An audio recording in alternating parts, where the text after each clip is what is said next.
Dobrý deň, milí priatelia, vítam vás pri ďalšej časti zo série videoodpovedí. Opäť som vybral niekoľko otázok, ktoré vám zodpoviem. Moje meno je Milan Hlaváč a dnešnými témami sú zabezpečenie domácej čističky odpadových vôd, kúpa pozemku so starým domom, parcela typu E a možnosť riešenia stavebného povolenia a vlastný projekt v programe Nulová hotovosť. Prejdem k prvej otázke. Dobrý deň, chcem sa informovať, ako je to napríklad s čističkou odpadových vôd. Musíme si to zabezpečiť sami, alebo existuje možnosť, aby ste to zabezpečili vy? A ako je to s platením? Dobrý deň. Vo všeobecnosti vonkajšie napojenie rodinného domu na inžinierské siete nie je súčasťou ceny štandardného prevedenia. Logicky ani nemôže byť, nakoľko každý pozemok je na tom trochu inak. Čo sa týka napríklad vzdialenosti inžinierských sietí, respektíve samotnej existencie, typickým príkladom je napríklad verejný vodovod alebo verejná kanalizácia. Častokrát samozrejme sa teraz stretávame aj so situáciou, kedy existuje možnosť napojenia na plynovú prípojku, ale klienti to nechcú riešiť. V podobnom duchu sa nesie aj odpoveď na vašu otázku, čiže pokiaľ pri danom pozemku nie je verejná kanalizácia a uvažujete o domácej čističke odpadových vôd, tak vám vieme s tým pomôcť nielen projekčne, nakoľko je potrebné spracovať projekt, ale aj vybaviť povolenie na realizáciu samotnej čističky a samozrejme vieme zabezpečiť aj realizáciu s tým, že financovanie tejto čističky by sa zahrnulo do celkového zámeru, čiže financovania výstavby vášho nového rodinného domu. Prejdem k druhej otázke. Dobrý deň, teraz sme v štádiu, že hľadáme pozemok, jeden sme si predbežne aj vybrali, je v dedine, kde sme aj chceli, ale trošku nás odrádza, že na pozemku je starý dom. Nevieme, či by sme urobili dobre, lebo ten dom je na zbúranie.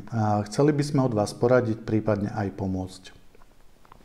Dobrý deň. V prípade, ak daný pozemok spĺňa všetky vaše požiadavky na budúci pozemok, kde by ste chceli realizovať stavbu rodinného domu a je tam aj dobrá cena, tak by som naozaj uvažoval o kúpe takéhoto pozemku.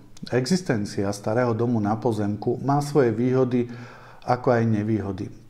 Tou hlavnou nevýhodou je, že je potrebné počítať s určitou administratívou, ako je búracie povolenie a tiež s nákladmi na samotné búranie starého domu. Tou hlavnou výhodou daného pozemku je, že máte napríklad už existujúci viaz, ktorý nie je potrebné na novo vybavovať, existujúce pripojenia na inžinierské siete. Čo sa týka náležitostí týkajúcich sa starého domu, ako je búracie povolenie, respektíve samotné búracie práce, s tým vám vieme kompletne pomôcť, odbremeniť vás od týchto povinností. Paralelne s tým môžu prebiehať prípravné práce pre stavbu vášho nového rodinného domu a potom už v závislosti od toho, ako si budete predstavovať osadenie nového domu, to buď bude alebo nebude závislé od zbúrania existujúcej stavby. Prejdem k tretej otázke.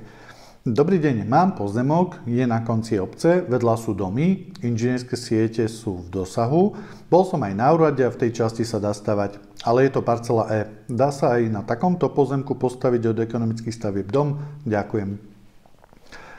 Dobrý deň. Úplne presne by som sa vám vedel vyjadriť, ak by som mal k dispozícii katastrálne územie a parcelné číslo, ale teraz vo všeobecnosti. Prvorada podmienka, čiže pozemky sú v zmysle územného plánu určené k výstavbe, je splnená. Druhou podmienkou je možnosť nápojenia rodinného domu na inžinierské siete, ktoré píšete, že sú v dosahu. To je tiež splnené. A čo sa týka parcely typu E, tak v prvom rade je prostredníctvom geometrického plánu potrebné ju prekvalifikovať na parcelu typu C. To je nutné, aby mohlo prebiehať vybavovanie všetkých potrebných povolení smerujúcich k vydaniu stavebného povolenia a následne k stavbe rodinného domu. Prejdem k štvrtej otázke. Dobrý deň, chcem sa spýtať, či existuje možnosť mať u vás program nulová hotovosť, aj keď už mám vlastný projekt, právoplatné stavebné povolenie. Alebo musí byť všetko od vás, aj váš projekt. Ďakujem za odpoveď. Dobrý deň. Aj v programe nulová hotovosť existuje možnosť využiť vlastný hotový projekt a samozrejme právoplatné stavebné povolenie. Dôležité je, aby daný projekt bol na murovaný rodinný dom. Tým pádom vieme danú projektovú dokumentáciu presne naceniť a tým pádom na základe toho v programe nulová hotovosť vyriešiť financovanie výstavby.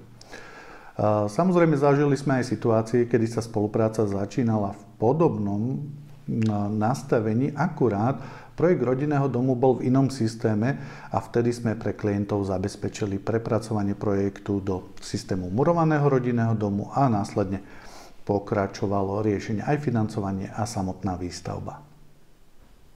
Ďakujem vám za pozornosť pri dnešnom videu. Verím, že som svojimi odpovediami pomohol mnohým z vás a budem sa tešiť opäť na videnie pri ďalšej časti video odpovedí.